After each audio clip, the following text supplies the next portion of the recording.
When I got them.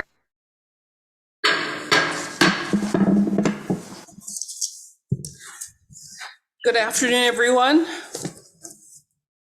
I'd like to call to order the November 28th, 2023 regular meeting of the Everett Public School Board of Directors to order. We will first start with our land acknowledgement. Director Herman, you will be reading tonight's land acknowledgement. We respectfully acknowledge that we are on the traditional lands of the Coast Salish, Snohomish, and Tulalip peoples. We express our deepest respect and gratitude to the ancestors of this land on whose shoulders we stand. In Everett Public Schools, we strive to create equitable outcomes and build a culture of inclusive belonging for all students, teachers, staff, and community. Thank you very much, Director Herman. Please stand and join me in the Pledge of Allegiance. Those that are not in uniform and with your hat on, please remove your hat. I pledge allegiance to the flag of the United States of America and to the republic for which it stands, one nation, under God, indivisible, with liberty and justice for all.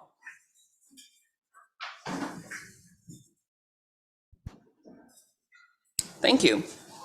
Will the secretary please call the roll? President Lesane. Present. Vice President Mitchell. Present. Director Herman. Present. Director Mason. Present. Director Revelinsky. Present. Student Representative Gilbertson. Present. Student Representative King. Present. Thank you very much. We will now move to section 5.0, which is the adoption of our agenda. Dr. Salzman, would you introduce this evening's agenda? Yes, thank you, Madam Chair, Board Directors, and to the public this evening. Tonight's agenda contains the following: a recognition for the 2023 Art Educators of the Year Award winners, a recognition for the 12 years of board service by our board president, the superintendent's report, time for comments from the board and student representatives, time for directors to hear from the community in the public comments section, an update from our legislative representative, segment for routine business, fine arts spotlight presentation, fourth quarter financial update, as well as September and October financial reports, and a preview of the agenda items for upcoming meetings. Since publishing the agenda, the following changes were made to the agenda. Item 5.01, adoption of the agenda, the timing sheet was updated. Financial reports item for August, September, and October, the enrollment data for 2023 was corrected. Item 11.09, the 2023-2024 Carl Perkins Grant and Career Tech Ed Comprehensive Local Needs Agreement, the grant and needs assessment were uploaded. And item 13.02, fourth quarter financial report, slide 5 of the presentation was updated. Thank you, Madam Chair. Thank you very much, Dr. Salzman. With that, is there a motion for adoption of the agenda? So moved. Is there a second? Second. It's been moved by Director Mitchell and seconded by Director Herman to adopt tonight's agenda. Is there any discussion? Hearing none, we'll proceed to the vote. All those in favor, please respond by saying aye. Aye. Aye. Aye. Aye. Those opposed say no. Any abstentions? The agenda therefore is adopted. The motion carries. We'll now move to section 6.0, which is our recognition section. We will first be recognizing the 2023 Art Educator of the Year. Our presenter this evening is Steve Hopkins. Is that correct? And Dr. Bowden. You can fight over who wants to come up to the podium, but one of you has to come. I'm closer. I'm closer, so I'm going to start. Good evening, President Lesane, Board of Directors, Dr. Salzman, and community listening. I would like to invite Tammy Kaufman up to the podium to join me. Tammy Kaufman is an amazing collaborative educator, and she's made it her mission to ensure art is accessible to every student from preschool to 12th grade. Her proactive approach is in successfully launching new projects and consistently exceeding expectations is truly commendable. She's a champion for the arts, and she has partnered with our community to provide additional programs to our students. In addition, Tammy led the visual arts adoptions. We're in year 2 of that adoption, and she has done an incredible job supporting the implementation of our art curriculum in a coordinated and aligned way, providing access to all students. Becky Broyles, who is the Washington Art Education Association, or WAEA, awards chair and co-president, said this of Tammy. Tammy's greatest strengths lie in her passionate advocacy for both art and education, and her exceptional ability to share that passion with students and teachers, making art an exciting and creative opportunity for all. She stands as a beacon of leadership, contributing significantly to the holistic development of every child, fostering expression and nurturing artistic talent. It is no wonder that Tammy was awarded the WAEA Washington Supervisor Administrator of the Year Award, an award for which recipients who are involved at the district level in supporting and participating in curriculum development, art shows and contests, as well as program advocacy. This award is given to a principal or a district leader that stands out and above and beyond all of their peers, both locally and in state levels of art advocacy. And that is clearly Tammy Kaufman. Tammy was honored in front of her peers at an awards ceremony at the WEA Fall Conference on October 21st at Cascade High School here in Everett. We are exceptionally proud to present our teacher leader, Tammy Kaufman, for her outstanding work to be recognized before the board and public this evening.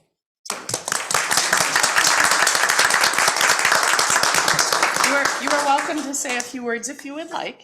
Okay, I just would say thank you, Dr. Boughton, and everyone else for all the support. This is my dream job. I love art, I love music, I love our kids, and I just am so glad I can help support that. So thank you. Congratulations.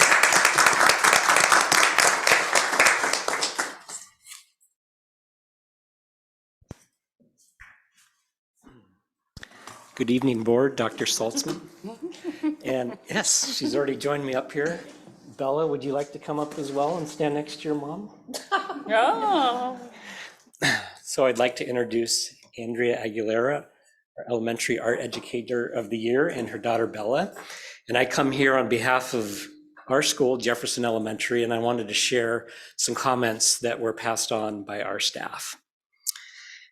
Andrea makes art joyful for students and staff members alike. Students who come to Andrea's classroom learn about key concepts and have the wonderful opportunity to express themselves through art.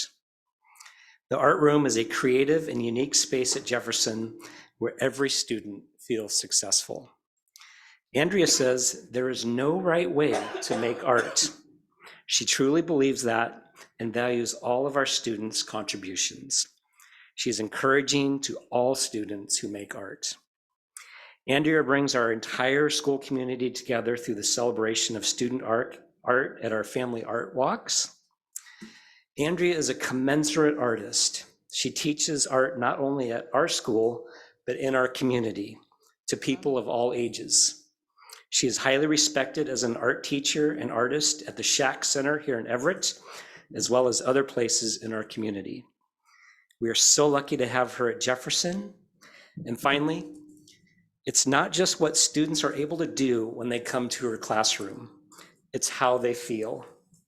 Andrea has an open heart for all students, and each child is cherished, valued, and celebrated. So Andrea, on behalf of Jefferson and our entire school district, we just want to say congratulations on an incredibly well-deserved honor as Elementary Art Educator of the Year. Thank you.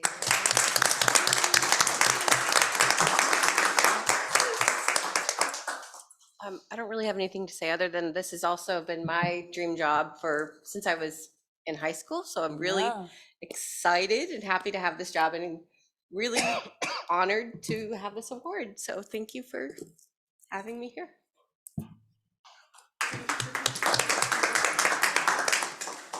Okay, board, if you could stand up, we're gonna have, just stand like right under Jen's name tag, so we can just get everybody.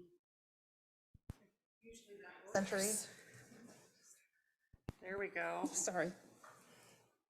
Oh, that's perfect. 1, 2, 3. One more. All right, thank you. Good at this. We know what we're doing. After a while, we get used to it, hey? We get used to this part. So we'll move on to section 7.0, right, at this point in time? Oops, sorry, stop. 602. 7.0. We are doing the second recognition, if we may. Skip it on me. Nice try. We're going to start this recognition with a short video, Uh-oh. if I can do it. There we go.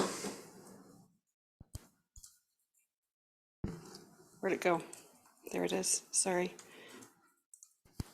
All right, you ready?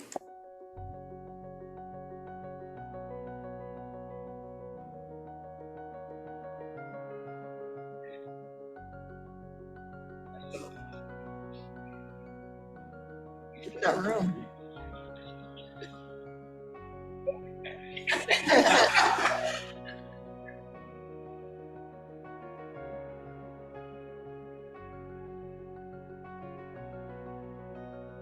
Where did all these pictures come from?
Cool.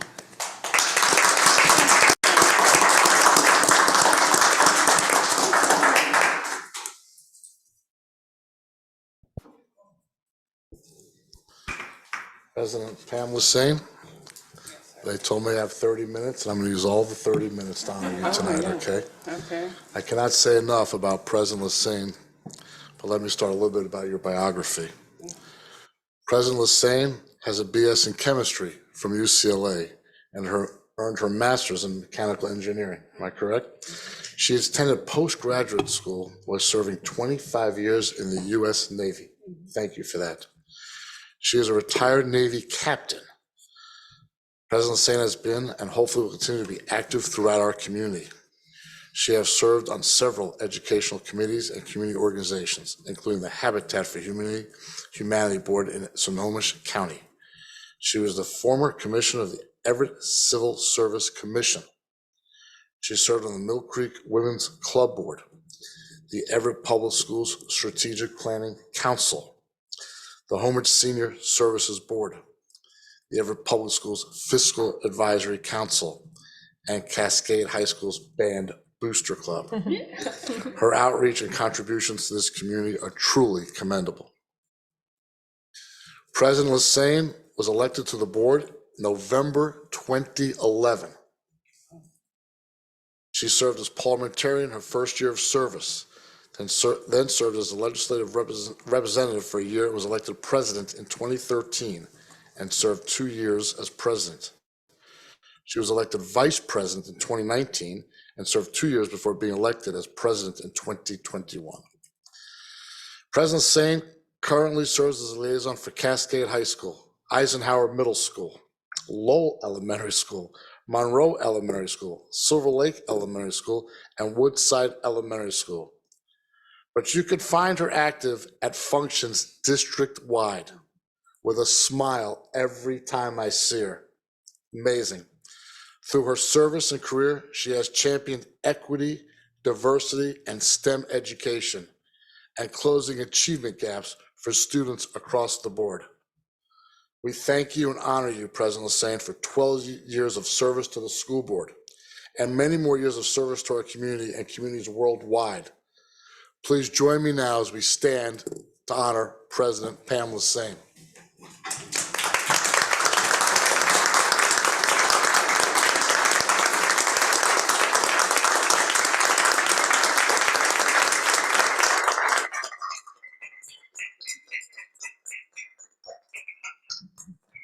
President Lassane, we have something else for you.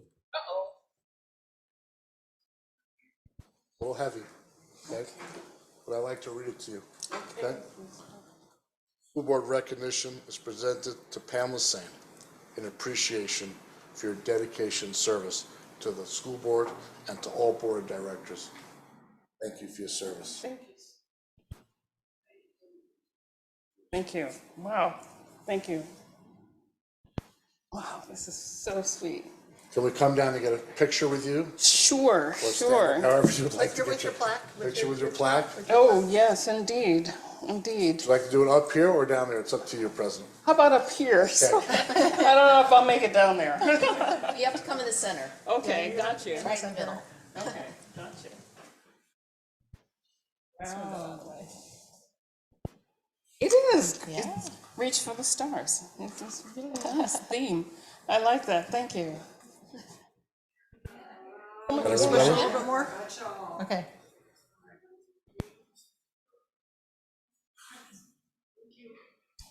Fantastic. Thank you.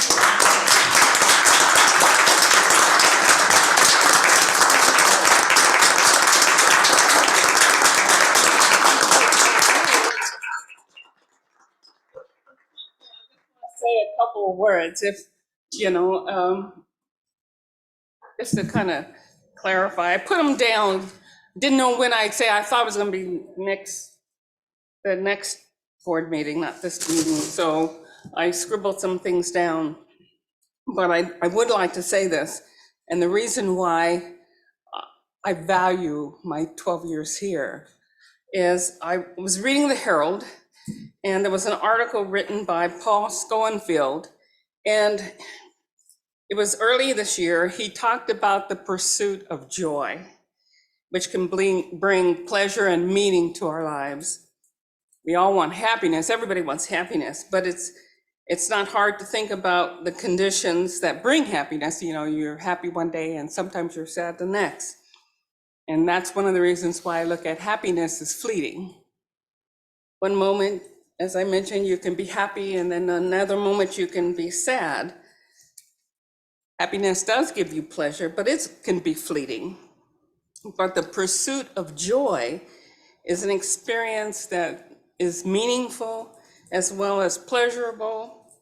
And I can truly say that that's the feeling that I have felt being a school board member here at Everett Public Schools.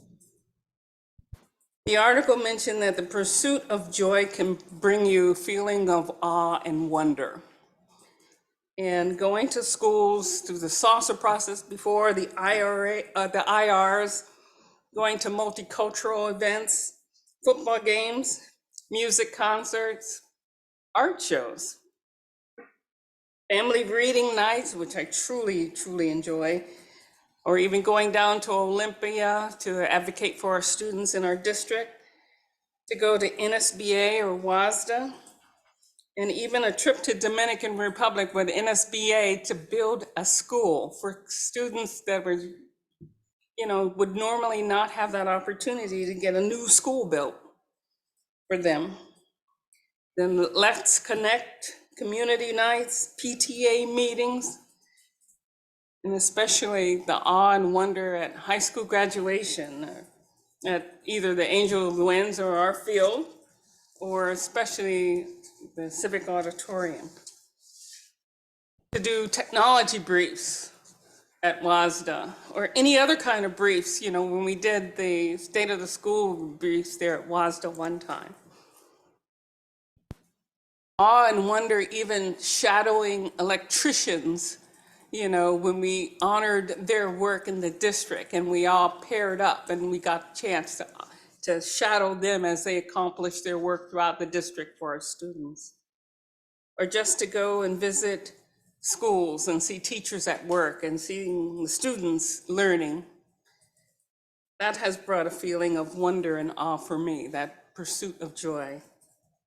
Joy, I believe, is more enduring. And through all the challenges we've experienced these past 12 years, it's brought me meaning, a sense of service, a sense of belonging, a sense of commitment.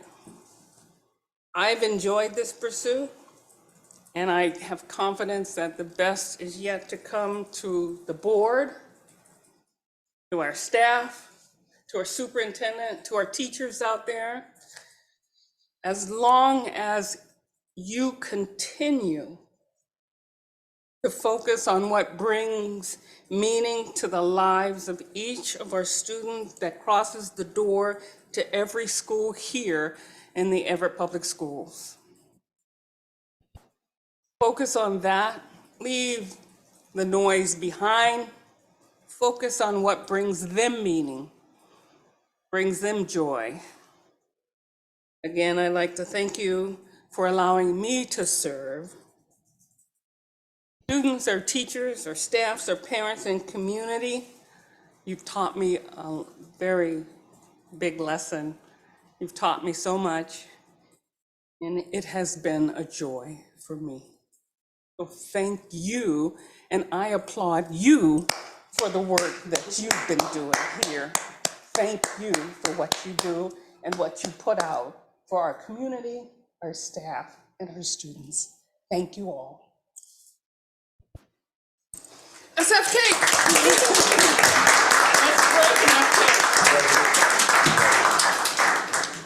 See the cake? Pumpkin cake, we have a big cake. Yes, yeah, I did. first, you I have to did. cut it. Oh no.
Got your sugar high now.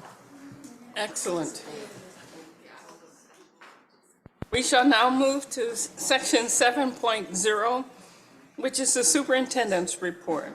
Dr. Saltzman? Thank you, Madam Chair, Board of Directors, and to the public this evening. Well, we just had cake to honor the great Pamela Sain, so I'm going to give you an update on the milk vendor. And it's important to know that our milk vendor has informed us there is now a stable supply of both all the milks that we need. So they expressed confidence that this is a long-term fix to our public. So we are happy to have our vitamin D milk again. So thank you, vendor, and thank you to the cafeteria staff and to our food service team that really worked hard on this. Want to let the public know this evening that the 5th grade Sexual Health Curriculum Adoption Committee invites you to an open meeting on December 14th, 2023 from 4 to 6 p.m. If you would like to join this committee, you can find out more on our website right now that is now posted. Thank you to the Curriculum Committee for letting us do that with our parents and community. The AP School Honor Roll recognizes schools whose AP programs are delivering wide-reaching results for their students. I'd like tonight to say that Jackson High School scored a silver, and Everett and Cascade received a bronze. And this is not just a given award. Not many schools get this, so kudos to our schools for working on that and doing a fantastic job. November and December are months filled with giving opportunities. Our schools, staff, and students do an amazing job reaching out and supporting our community through different food, clothing, gift card drives, and many more. I want to say thank you to our entire school community, reaching out to our community for your generosity. It makes everyone proud. I also want to say this, I'm sure I'll say it one more time, but as we enter the holiday season, to our youngsters and to our community, please be safe out there. Soon school will be out for a few weeks, and I just want everybody to be safe and to take care of themselves as well. Thank you again, and what an honor tonight to honor President Lassane. Thank you. Thank you so much, Dr. Saltzman. We shall now move to section 8.0, which is our board and student representative comments. The purpose of this agenda item is for directors and student representatives just to have the opportunity to share what they have encountered throughout the work in the district, their schools, and in their community. We shall now start. Would you like to start, Director Mitchell? Sure, thank you. Thank you. I just have a couple words about President Lassane.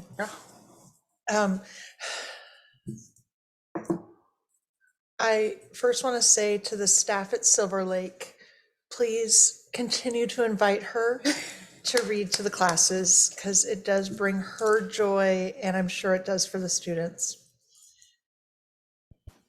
I do believe, if my memory serves, the reason we have an orchestra in this district is because of Dr. Cohn's vision and your passion for arts. You may have a Bachelor of Science, you may have a Master's in Mechanical Engineering, but your true, just honest, and what brings you joy is the arts in this district, and that's in the music. And I think the district is better because of you.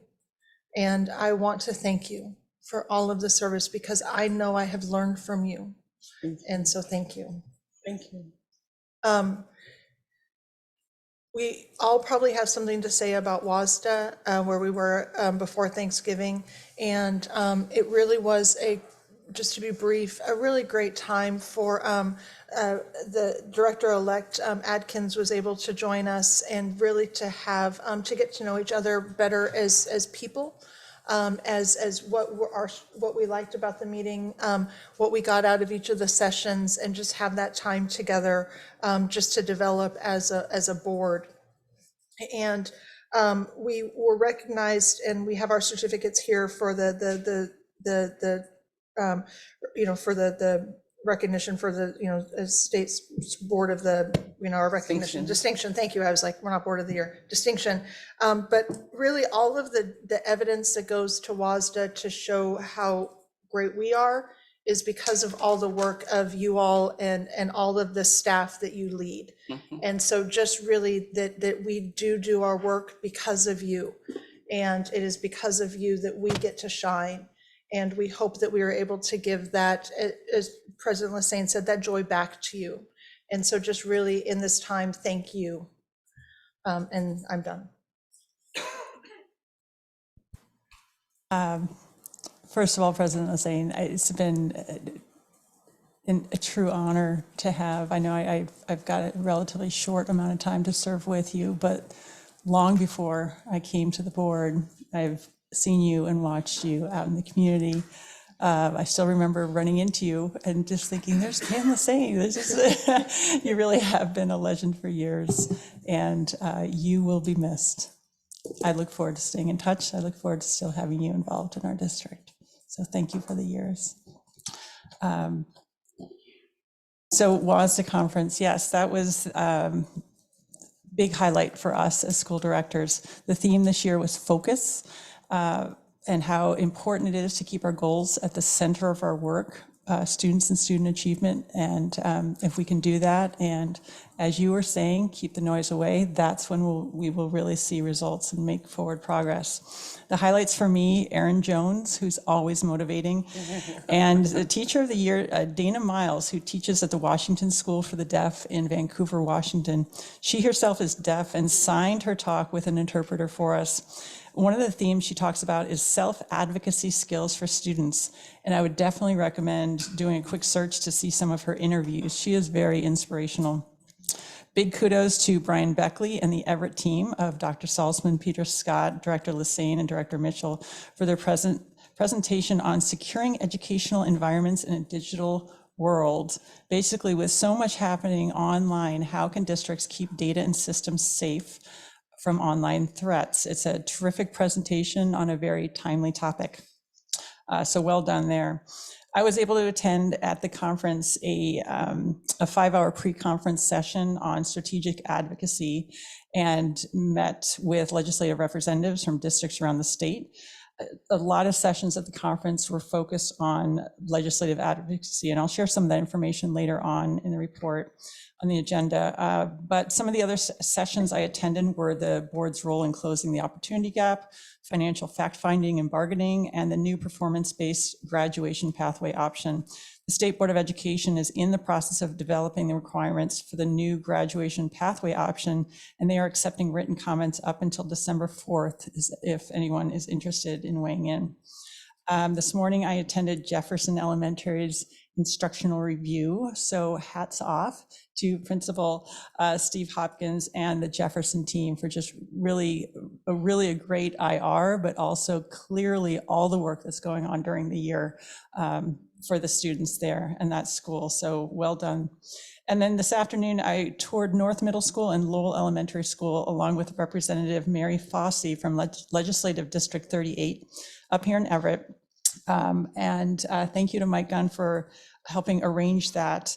As I've mentioned in the past, school capital funding will be a big issue for our state to tackle. So a big thank you to Representative Fossey, who is touring various school districts to hear how this impacts our work and some of the challenges we've had here in our district in funding safe and healthy school buildings. And thank you there to Principal Elizabeth Kelly at Lowell and Tyler Ream at North for hosting us. It was a time well spent, so thank you. Director Mason. I always appreciate going after Director Herman. You were so detailed and cover so many highlights. I'm like, ditto. No. But I do actually, Director Mitchell commented on the time that we have together as a board to talk about sort of what our learning is and what our highlights are, and also just time together to gel as a team, because we have 2 new team members. So that was just a great opportunity at the conference, and again, the highlights that you did mention. I also attended the Everett High School IR since we were last together, and I always enjoy going back to Everett High. My 2 children went there and attended, and it's always fun to see how they continue to grow and get better to serve the students population that they have there. I just have a big heart for that school. I think it's just, well, it's where my kids went. And then lastly, I just want to also comment on Director Lassane's departure. You know, I was thinking about it, and the word, if I were to pick one word that would maybe encapsulate your 12 years of service, which probably does not do it justice, but would be integrity. You have continued to serve day in and day out with integrity in a time when that's not always visible in our world, and especially in politics. And you kept a focus on students and the learning and the work to be done as a board. So I will miss that. I will miss seeing you after 10 years serving together. So, but I'm also excited for your next journey. So we'll look forward to hearing where you go next. Thank you. Thank you. Director Verbelinski. I'm going to be very concise. President Lassane, we've known each other for a very short period of time, but I will say that ever since the first time we spoke, I could tell what a good person you are, and I would encourage you not to stop being a force for good. Please continue to be a force for good. As for the WASDA, I appreciate my time with you all, and I agree it was a wonderful experience, and it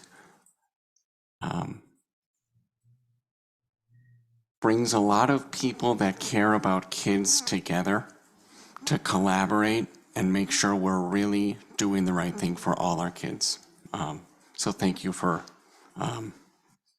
coming with me, I guess, or going together. But that's it. Thank you so much. Student Rep Gilbertson.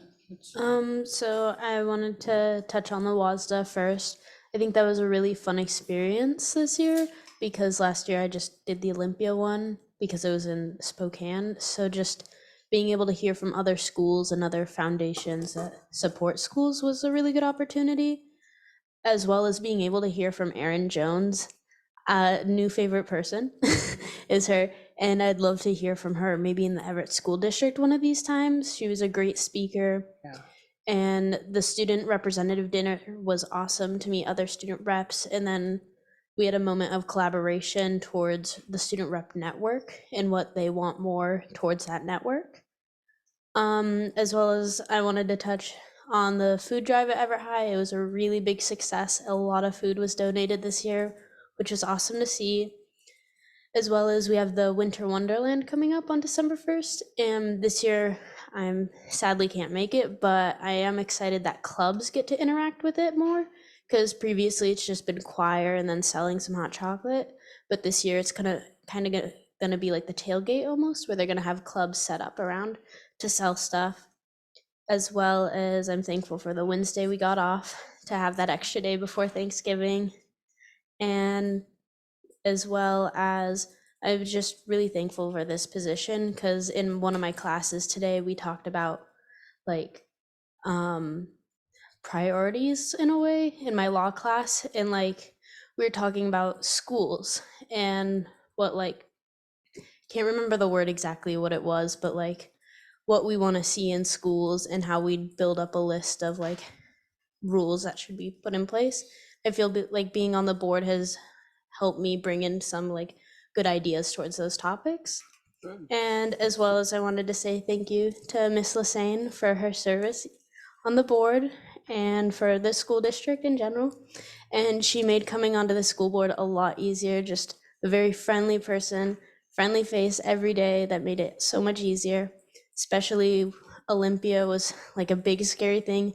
She knew everyone there and it made it so much easier just to meet people. So thank you.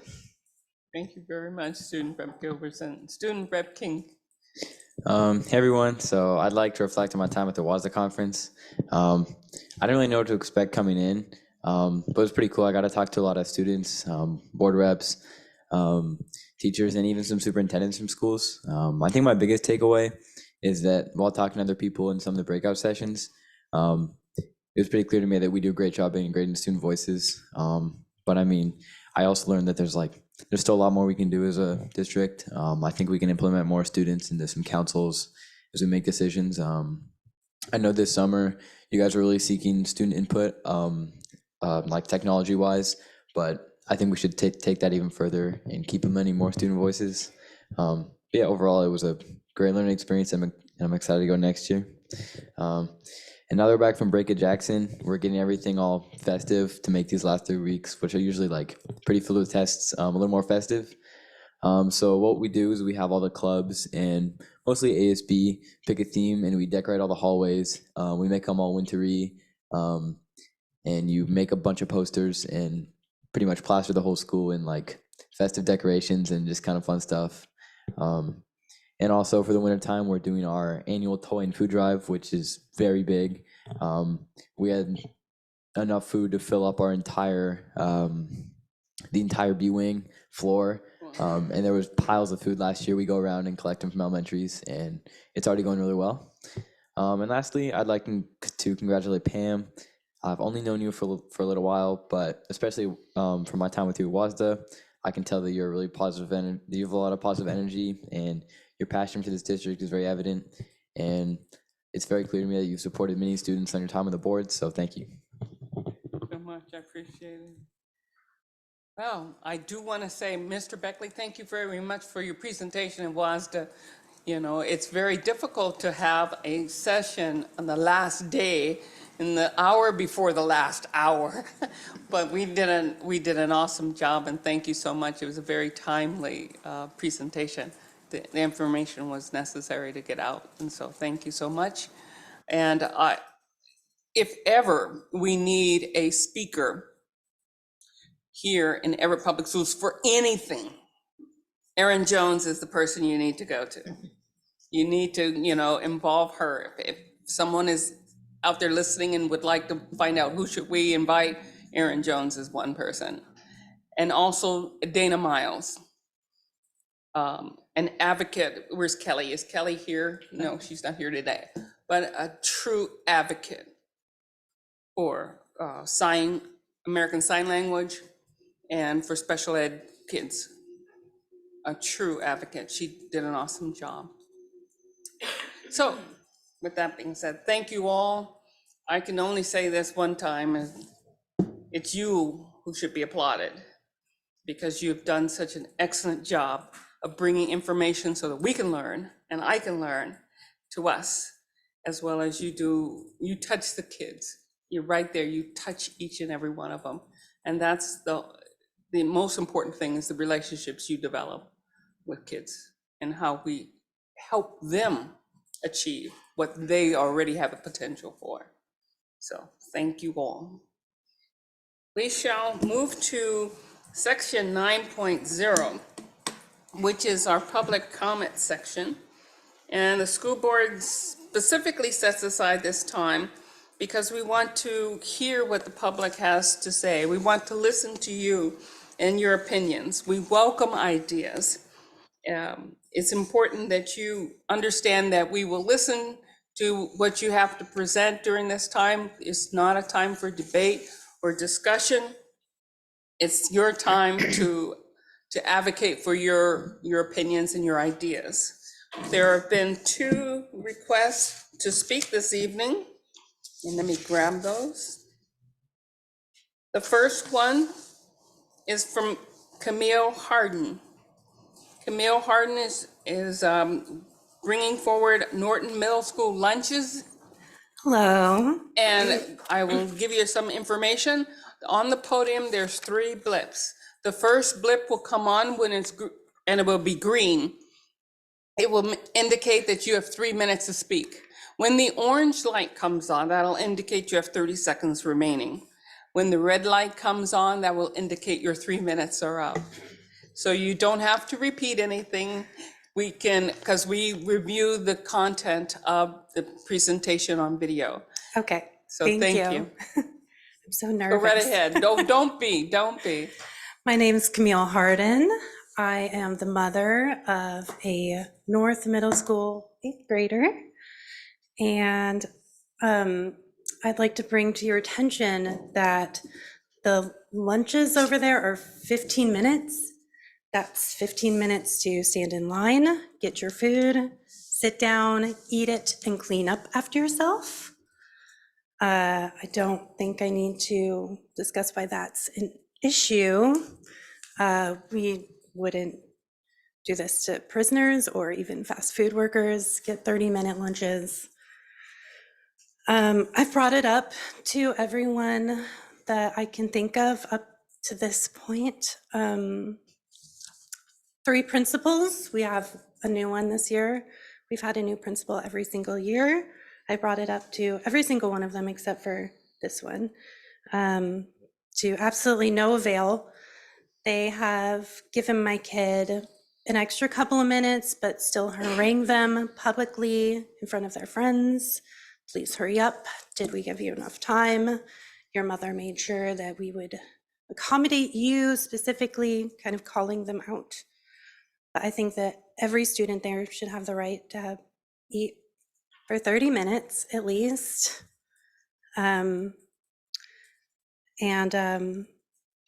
Please, can someone fix this? Thank you. That's all I have to say. Thank you very much, Ms. Harden. Thank you. Our next speaker is Leon Felber. He's also coming to talk about school lunches at North Middle School.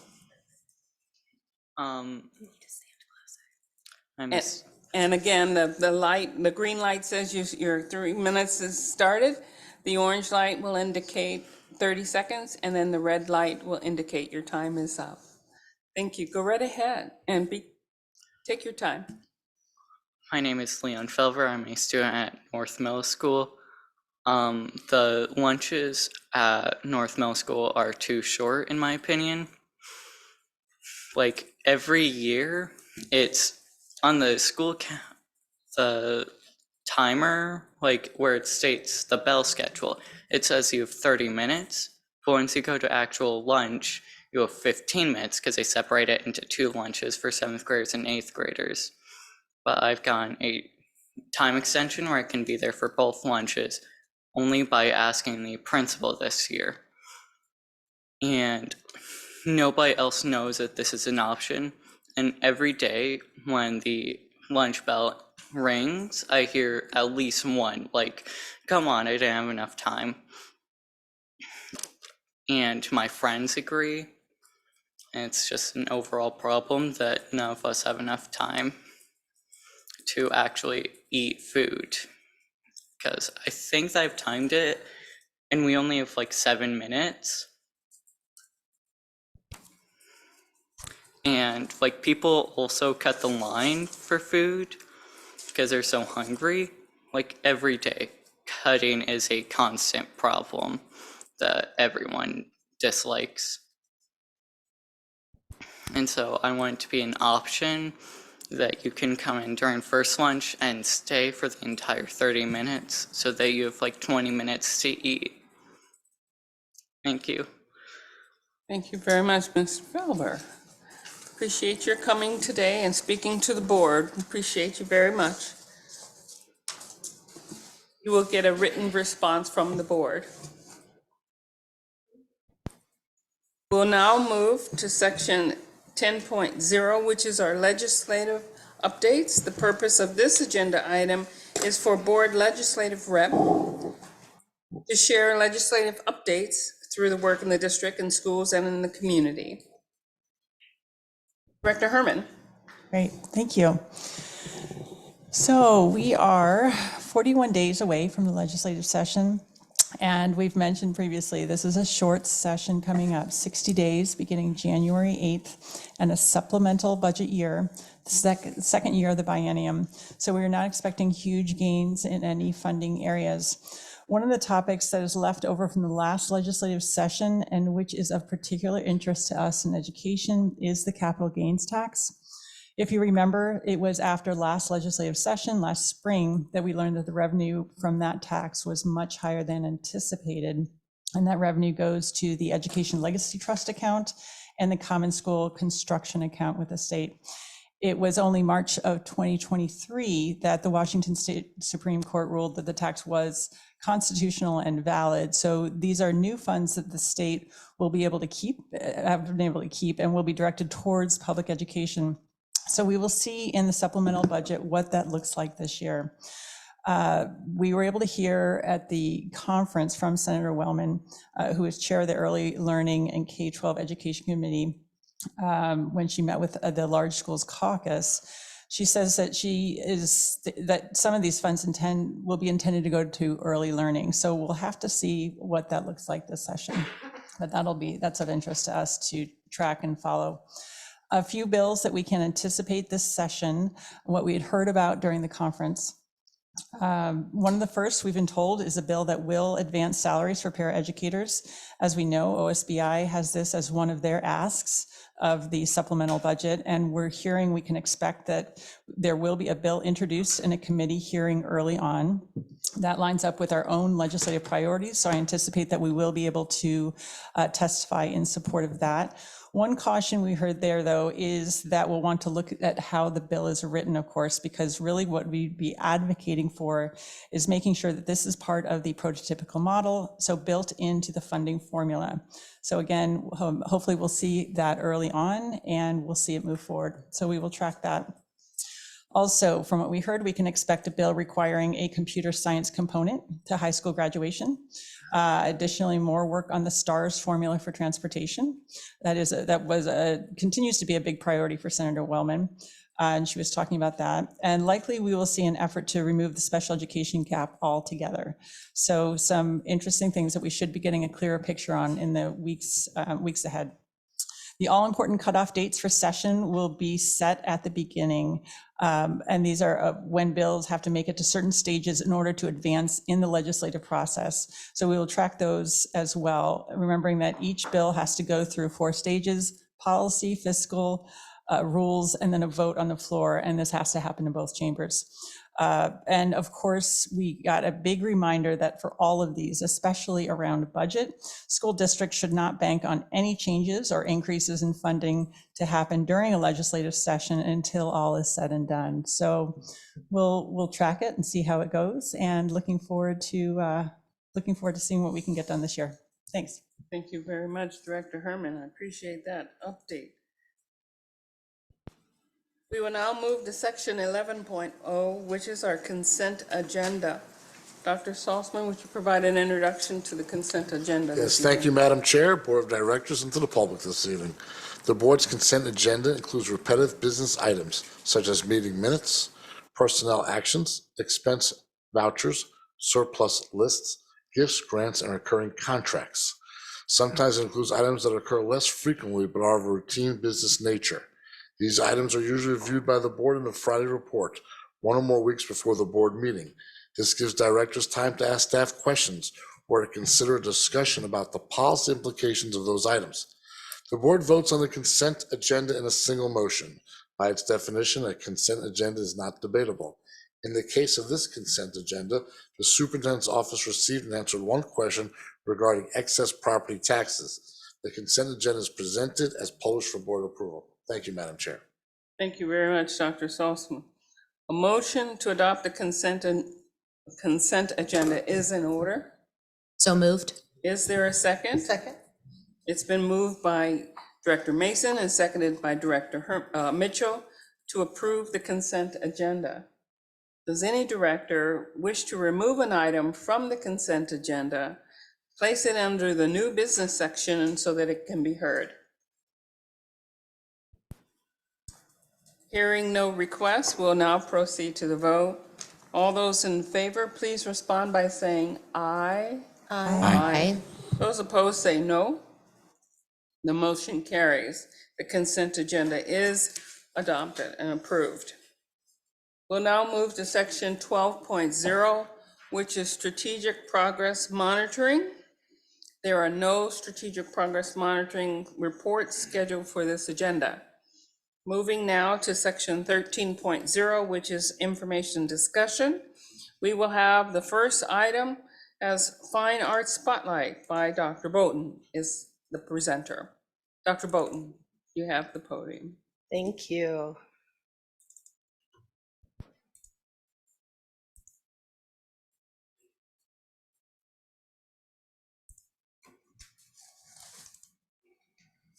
Good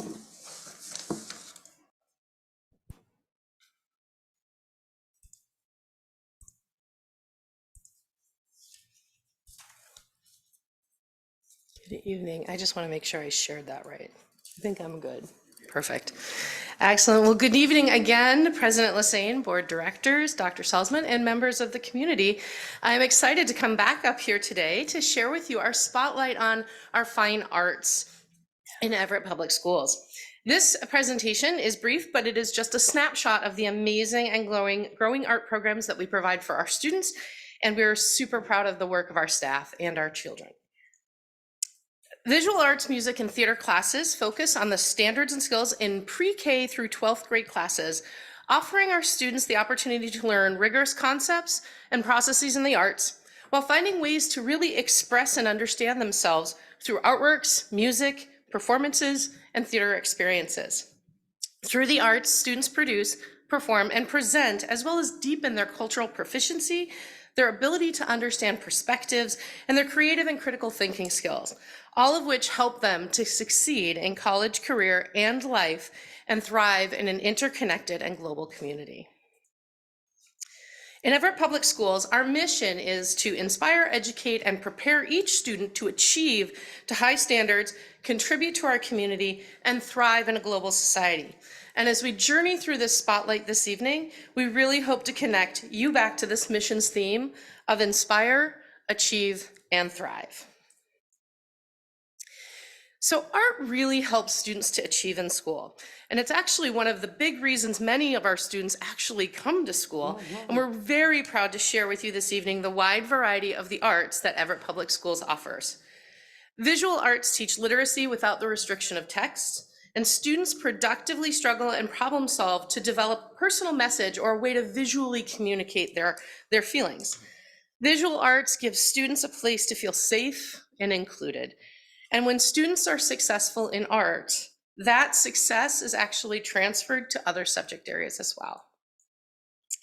So art starts in preschool with Art Sparks, a unique program in year 2, and it's a partnership between Everett Public Schools and the Shack Art Center. It's funded by the Puget Sound Taxpayer Accountability Account, or we lovingly term that the PASTA grant, and it includes a few components. Both Early Childhood Education Assistant Program, or as we call it, ECAP, classroom art integration models for our ECAP students and those ECAP instructors. The Shack instructors actually work with those ECAP instructors to help design and model integrated curriculum suited to the needs of those classrooms and teachers to help promote the use of art integration into the curriculum and enhance the experience for our preschool students. They also have family engagement nights for our Everett Public School students and their families at our ECAP centers and as well at the Shack Art Center as well. It's a fabulous partnership that we have. The elementary visual arts curriculum focuses on building art skills, understanding and using elements of art, exploring different media, and finding creative ways to really communicate those ideas. Art specialist teachers or classroom teachers use the adopted instructional materials from the Art of Education curriculum to teach those art lessons. And our art lessons also integrate social emotional learning, as well as science, technology, engineering, and math, or as we might call it, STEM. Those teachers often abbreviate it as STEAM to include the arts within there. We currently have 22 elementary art teachers. Now, you may say we have 18 elementaries and 22 art teachers. Some of those are job shares, so there may be 2 people who are staffed in a 1.0 position. And there are 2 schools that currently don't have an art specialist. However, because of that staffing, we actually have provided a point person. We have an art coordinator at those 2 buildings so that that teacher can help access the online digital curriculum for art and education and acts as a point person for that building so that all classroom teachers can utilize that adopted curriculum and teach those students those art lessons as well.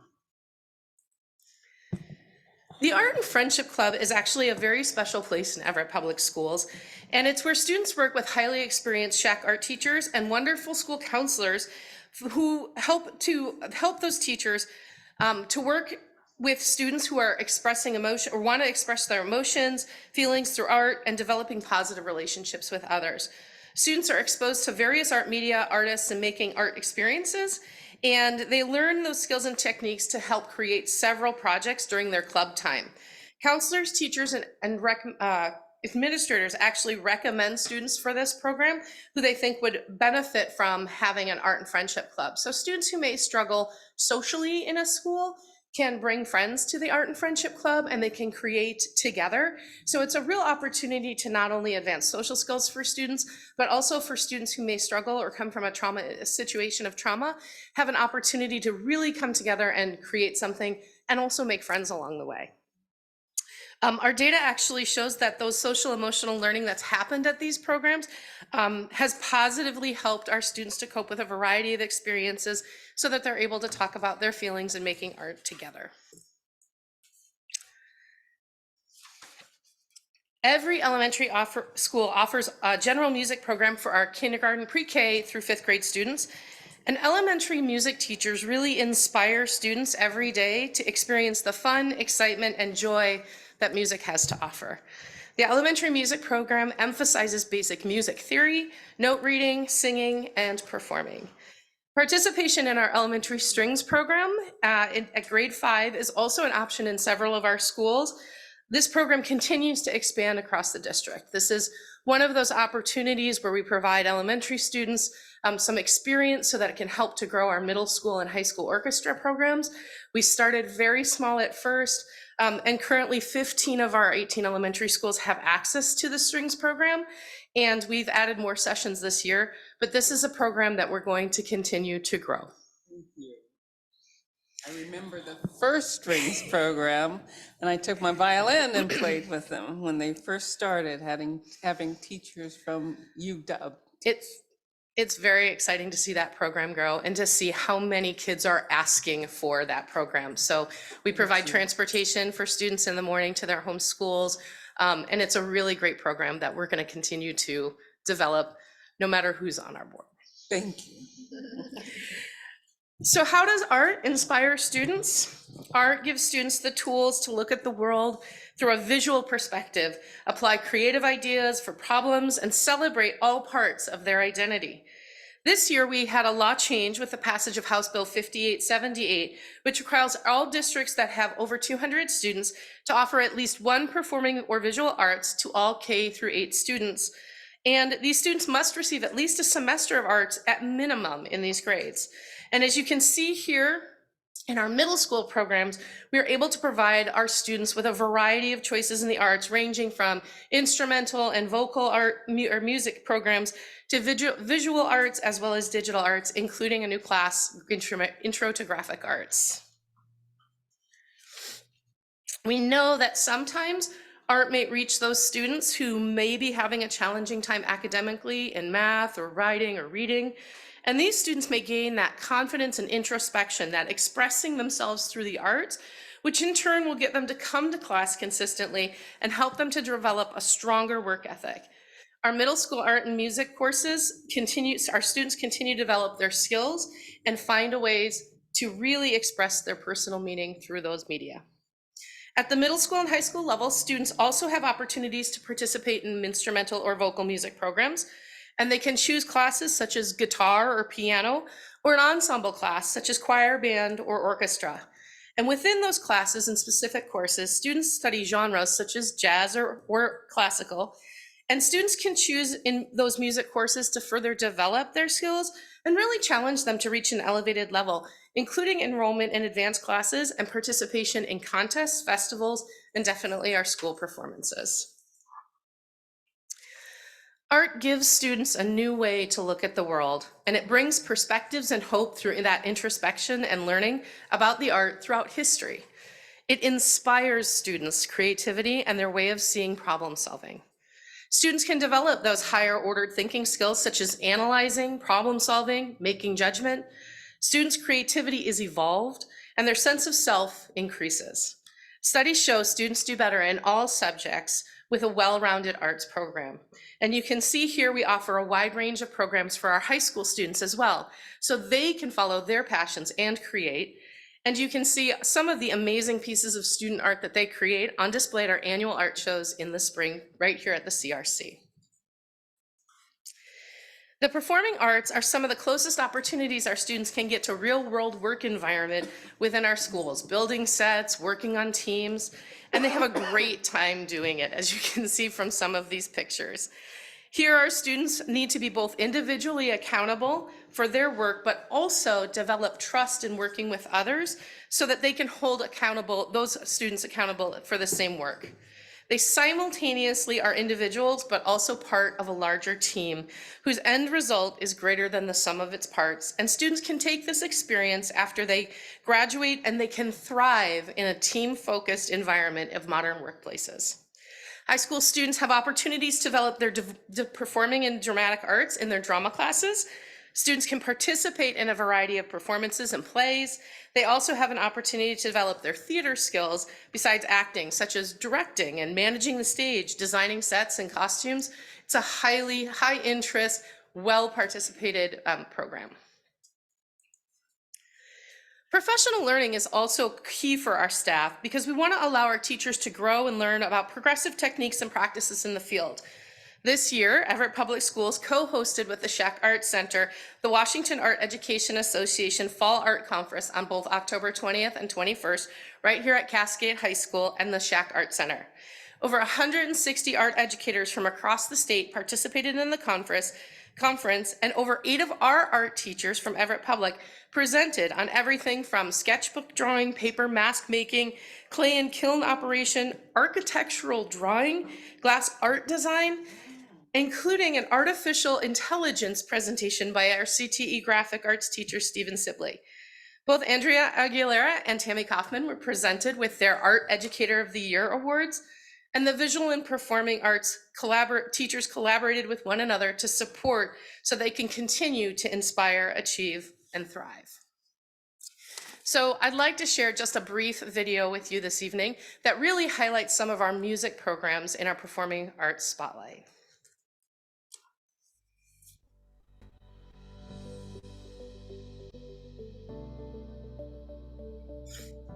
Hi, I'm Nalima, and one of the reasons I love orchestra is because it makes me feel good about myself, and I feel really connected in the class, and it's always an awesome class to come to. One thing I like about orchestra is that there's a lot of friendly competition, and also Mrs. Camp is really amazing. Yeah, I agree. Like, the friendly competition makes it so that like kids are inspired to do better in orchestra. You can also know a lot of great people from orchestra. Also, Miss Camp is amazing.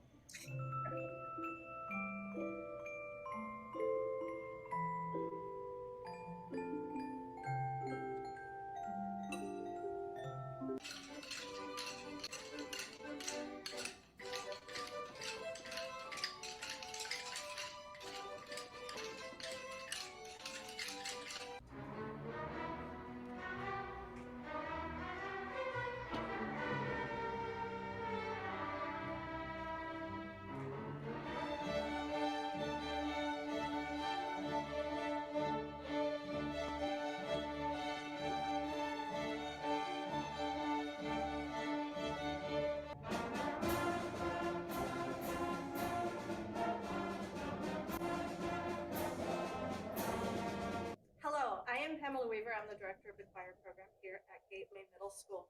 Music is not just a subject to be taught in the schools. Music classes are actually a cornerstone of a well-rounded education and are actually the lifeline for humanity. So me and Claire, we became friends in 6th grade choir when we sat next to each other, and that was honestly one of the best things that ever happened to me. Cause like before choir, I knew her, but like I wasn't friends with her, and like that entire choir class was such like a fundamental part of our friendship and like what it became. Music brings people together. Music makes me happy.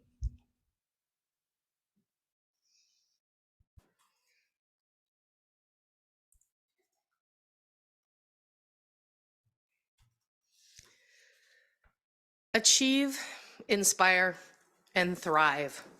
These 3 words are pretty powerful when it comes to our students and the arts programs that we provide. We're grateful for the support in the arts in schools, and I want to thank you for allowing me to share this work with you this evening. Thank you. Very much. Are there any questions, Director, or comments that you would like in student reps too? I just want to say that my daughter did benefit from both choir at Gateway and theater at Jackson. So I do completely support the arts, even though she is a science major now. So she's the opposite of Pam.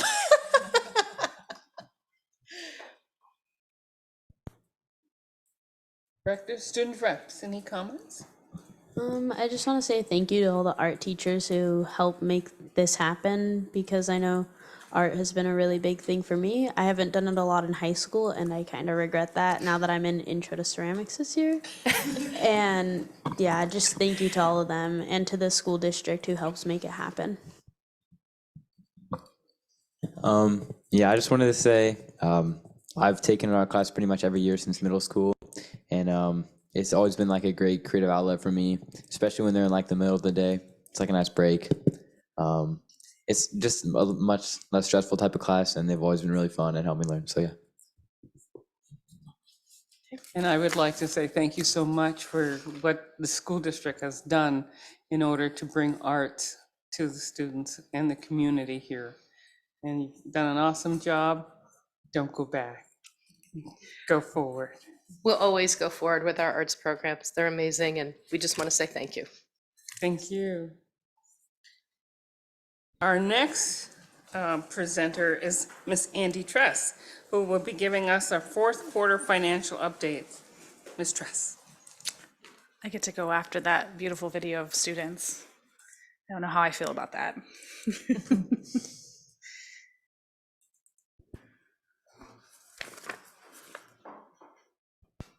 Where's the share?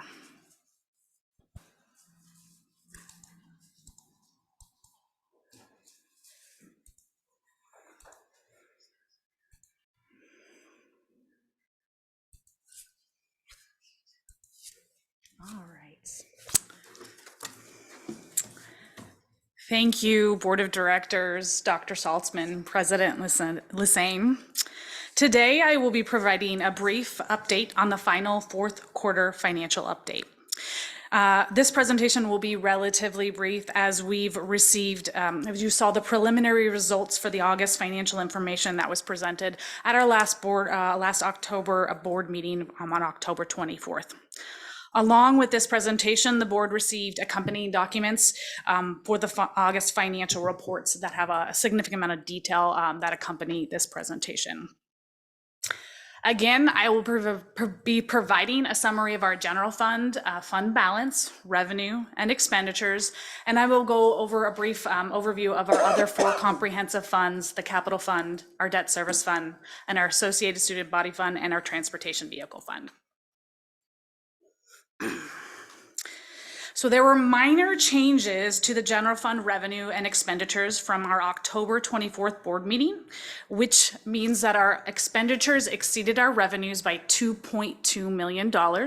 This is a upwards trend from $1.9 million that was reported to you on August in our October meeting. This is primarily due to our final accruals and a new accounting rules around our long-term subscription-based IT arrangements, which increase our overall other financing sources and our overall expenditures, and our overall total expenditures. Our ending fund balance is slightly down from the report you received in October to 8.8% from 8.9%. This is this is still above our overall board policy of 5%. Our unassigned fund balance is 6.4%, which is above our 2.5% fund balance per our board policy. Overall, our expenditures are still exceeding our revenues. However, our ending fund balance is higher than we anticipated from our original budget.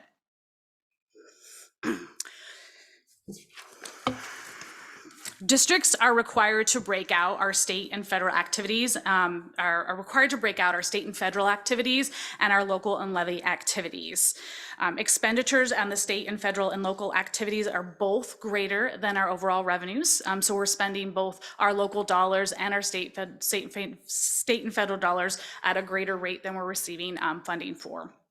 Local activities include expenditures above our prototypical funding model, additional staffing above our prototypical funding model, special education costs above the funds we receive, extracurricular activities, earning learning programs can be considered locally funded programs. This is a breakdown of our total revenues received for last year. The first column is our budgeted revenues and the second column is our actual revenues. You can see we had a slight decline in our local taxes, and this is primarily due to the fact that our levy capacity each year increases by the consumer price index, and we budgeted 9.1% increase and it landed at a 9% increase, so slightly lower than we budgeted for. Our local non-tax are lower than our budgeted amounts, and this is primarily due to the fact that we build in capacity year over year to ensure that we have enough both expenditure and revenue, both on the revenue and expenditure side. So if we get additional grants or new opportunities to spend that dollars or an increase in enrollment, we have the capacity to do so. Our state funding was pretty much aligned with our budget, and that's because our enrollment really landed right where we anticipated it to be. Our state special purpose was lower than our budget, primarily due to the fact that we believed we were going to get some transportation safety net funding. However, we weren't eligible to actually claim on that grant. Our federal special purpose funding was lower than budget, and that's because we still have a small amount of one-time federal funding, our ESSER funding, to utilize for next year, and we do anticipate to claim all of that in our next fiscal year. That is the last year we will be able to claim our ESSER dollars. And then the transfers and other sources is higher than our budget, and this is really due to the new accounting rules around long-term subscription-based IT arrangements. Our total expenditures were within board-approved appropriations, and this is a breakdown by expenditures by program. Again, the first column is our budget for last year, and the second column is our actuals. Our biggest program is our basic education program, and that also includes our support services, so things like our finance, HR, IT, and operations. One of the reasons the budget to actual is so significantly different is primarily due to that capacity I talked about earlier. We build it on both our revenues and expenditures as we anticipate that. We also received some savings in regards to aligning our staffing around enrollment as well. And then of course, we did receive some savings in our reduced educational program for this adopted for this fiscal year that impacted last year as well. The federal special purpose funding is lower than our budget, and this again aligns with our one-time federal COVID dollars that we didn't claim for last year, which we will claim in next year. Our CTE, categorical, and our community service programs really align with the revenues we get in overall. So typically those, we budget to what we anticipate for grants or other donors, like other services that we get for our CTE enrollment, and we will align those expenditures with the revenues we receive. Looking at our other funds, our other 4 comprehensive funds, there were no actual changes from the August report. Again, our capital project fund supports our building, construction, and modernization, safety, and improvements. We had some major projects, including one-to-one devices and life cycle management. We did building upgrades, roofing projects, as well as portable moves. What I want to highlight here is that we often build in capacity in our capital fund as well to manage projects as we go through our timeline of things we need as things change. There was no changes to our debt service fund. This again supports our principal and interest for the multi-year schedule. It is sufficient to support our bonds as we pay them off. And one thing I want to highlight here is that we don't have any new authorized bonds issued in the next fiscal year. And so we will see that decline until voters approve a bond for the district.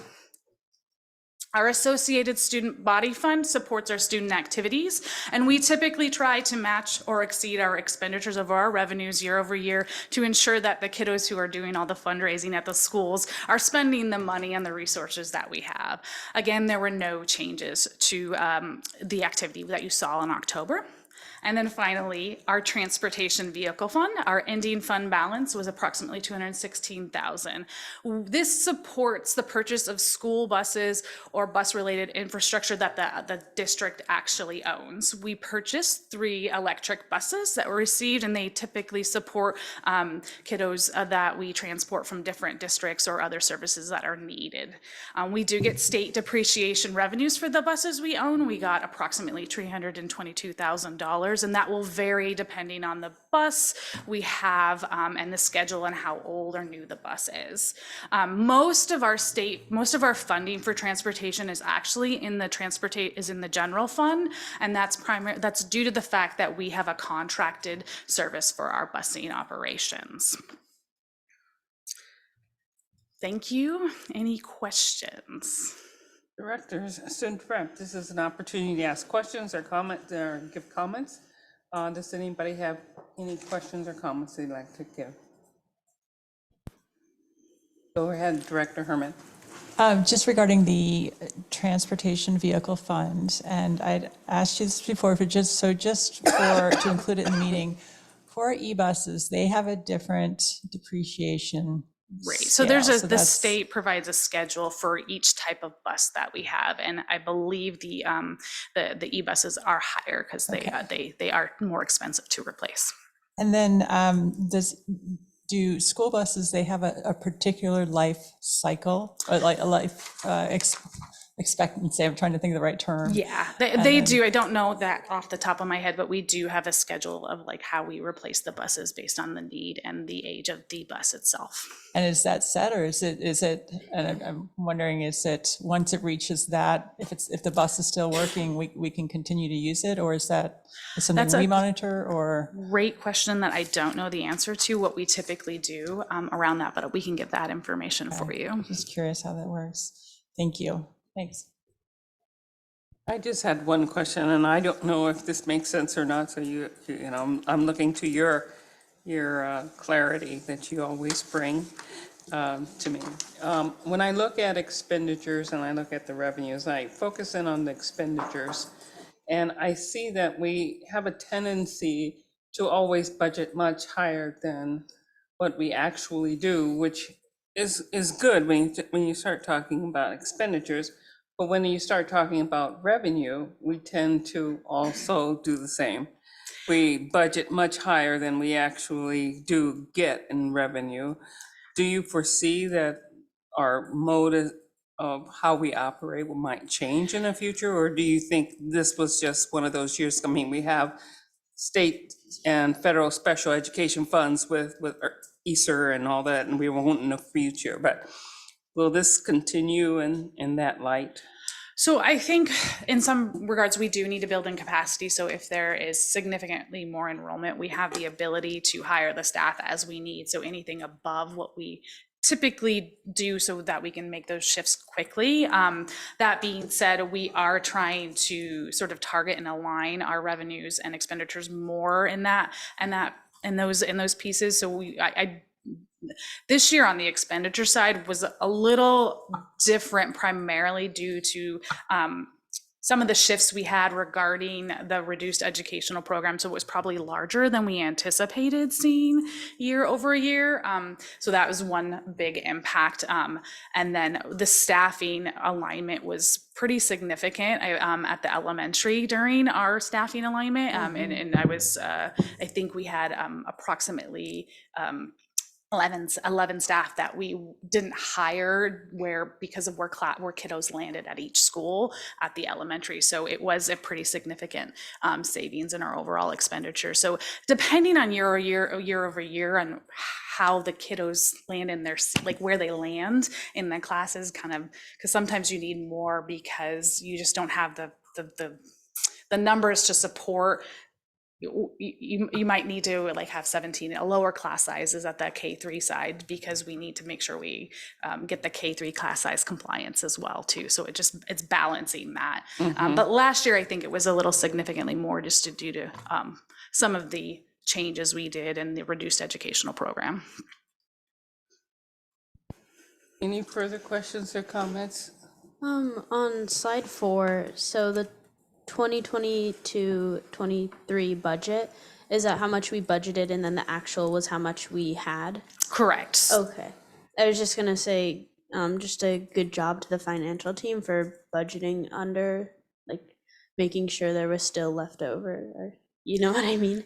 Yeah, But I just think it was good a job. district-wide effort to really align that as well, just because of the challenges we faced, as you saw, going through the reduced educational program. Thank you very much, Ms. Stress. We appreciate it. Now, since you're still there, we will now hear September 2023 and October 23 financial report.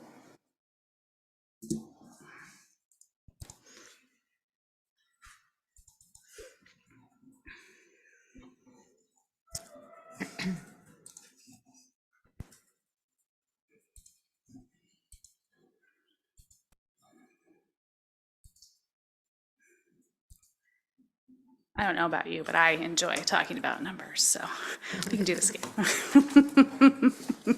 Again, I want to thank you, Board of Directors, Dr. Saltzman, President Lassane, for having me here tonight. We are going to be going over monthly financial reports, and I will be providing presentations monthly around our financial reports. And this is the first iteration of that. We're looking at the September and October financial information. Again, you received in the consent agenda item financial reports with a lot of detail in regards to all of the overall information. And so I'm going to provide a presentation over the highlights of what's going on for this fiscal year. Thank you. We're going to look again at that general fund, looking at enrollment, revenues, expenditures, and where we anticipate our fund balance. We will also look at some the patterns of our capital fund balance, our debt service fund, our ASB or Associated Student Body Fund, and our transportation vehicle fund. So this table represents our monthly student FTE, and that far right column is our annual average FTE, and this is a 3-year history of the enrollment. And what I kind of want to highlight here is you can see on that October bar graph, our October enrollment is coming in higher than last year, which is great news. I'm cautiously optimistic that our enrollment is looking better. Overall, we do anticipate a higher than budgeted enrollment, which will reflect higher, as you look at the revenues, higher than anticipated revenues going forward. This is a monthly look at our revenues for the past 3 years. And just for the board and new board members and our constituents, you will see jumps in our October and our April timeframe due to the fact of levy collections at that timeframe as well. Some of the changes I want to kind of note in how we're looking at our overall revenue collections is we do anticipate higher levy collections, higher than budget, and this is due to the fact that our overall levy capacity is larger than we budgeted and calculated during our budget process. The consumer price index we budgeted was 5.2%, and we actually received 5.4%. That is great news as well. We do not ever approve more than what the community authorizes, and that authorization was $67 million for that year. Our January apportionment, when we get funds for January, you will see the true kind of reflection of what we catch up for our enrollment basis. So in September, October, November, and December, what we get for our state funding from the cash perspective is based on our budgeted enrollment. So we will see an uptick in our January revenues from our state funding from that. We're also going to see in the details a shift in our federal and our state special purpose revenues, and primarily this is coming from the remaining ESSER dollars that the state set aside to utilize. And so one of the things we're seeing is our transition to transitional kindergarten is actually coming from our federal dollars, from the state set aside federal dollars instead of state funding. And so that will be reported under the federal line. So it's just moving state special purpose revenues to our federal dollars, our federal special purpose dollars.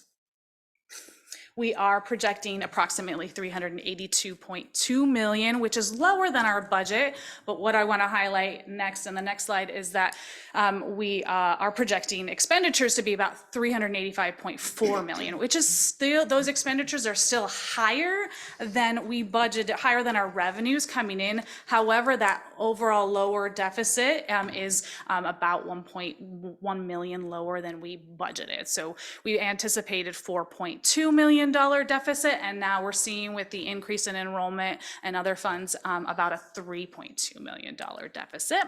Again, our current projections are within our board authorizations.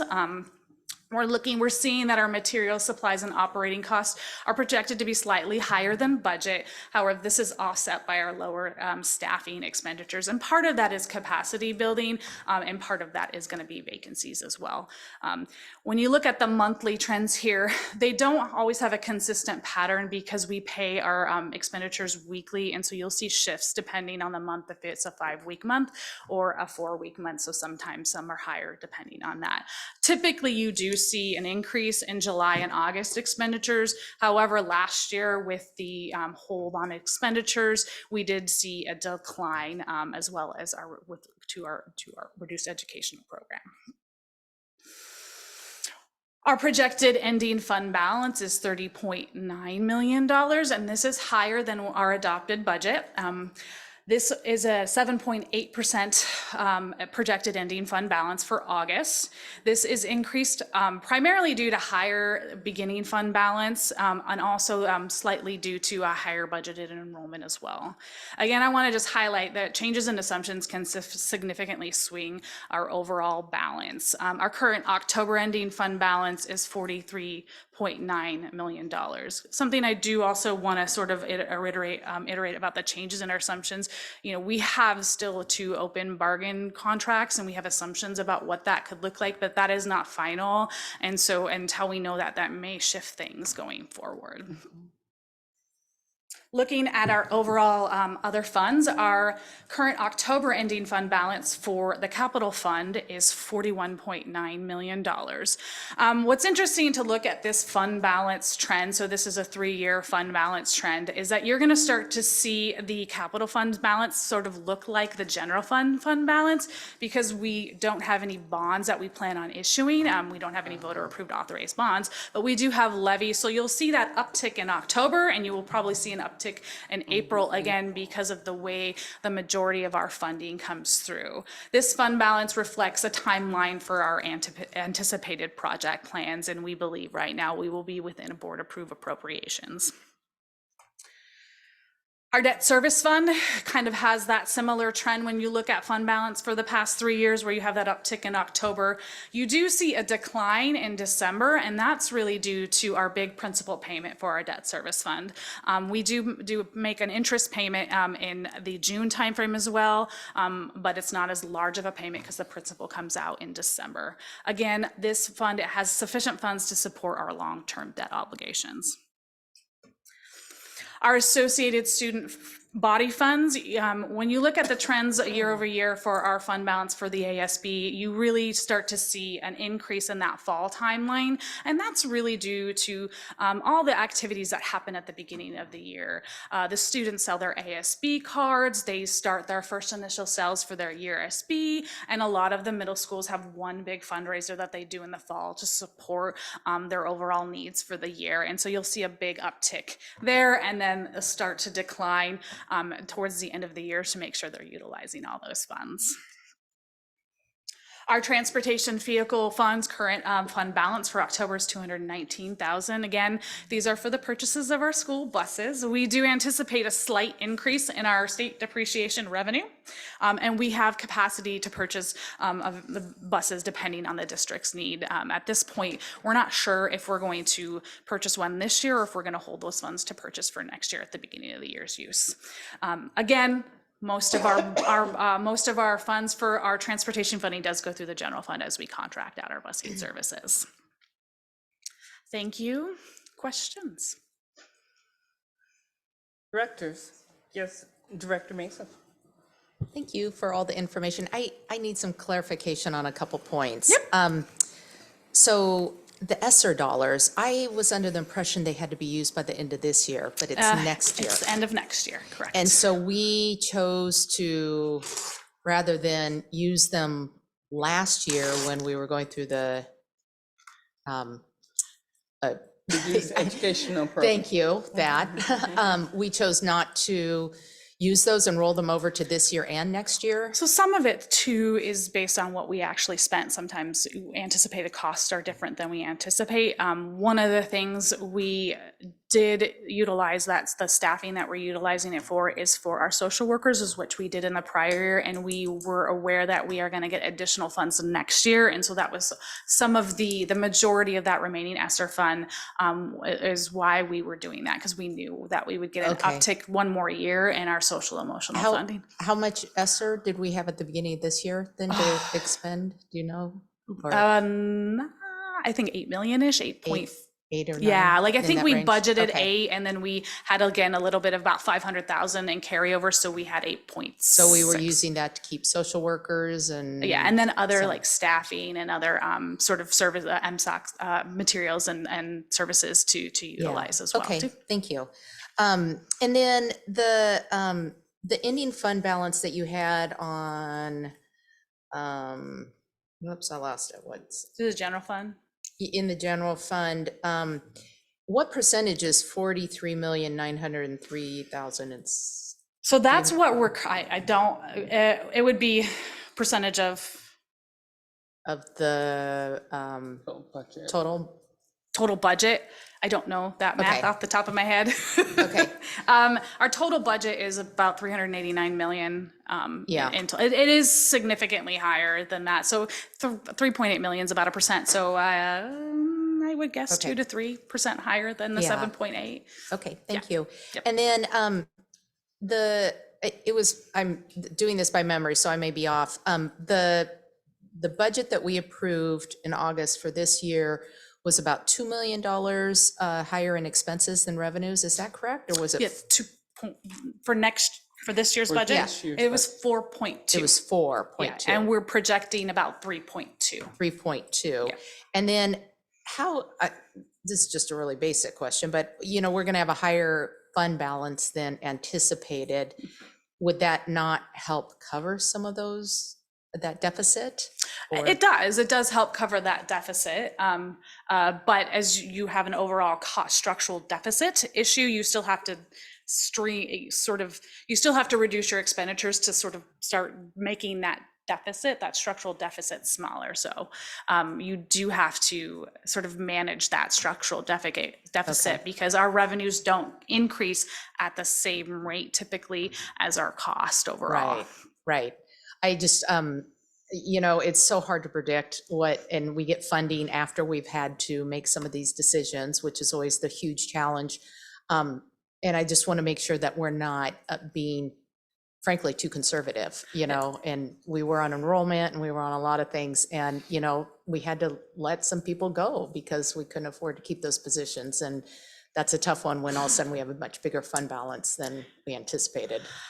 Yes, what I want to say to that is that we would still have had the structural deficit even with the larger fund balance, and ultimately we still have to continue to make that structural deficit smaller to manage that.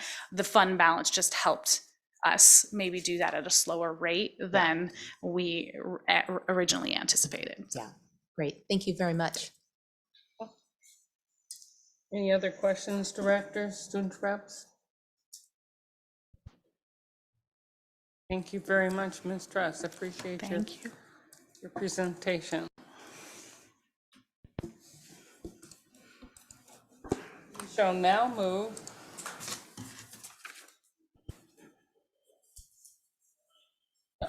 for section 14.0, which is unfinished business. There is no unfinished business scheduled for this meeting agenda. We'll now move to section 15.0, which is new business. There is no new business scheduled for this meeting agenda. Now moving to section 16.0, which is upcoming agenda items. Dr. Saltzman, would you provide a description of what's upcoming? Yes, thank you, Madam Chair, Board Directors, and the public. At the November 16th special meeting, board members will attend the Everett Public Schools Community Leader presentation.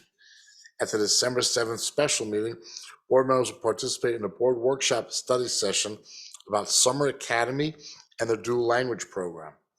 At the December 12th special meeting, board members will participate in board photographs.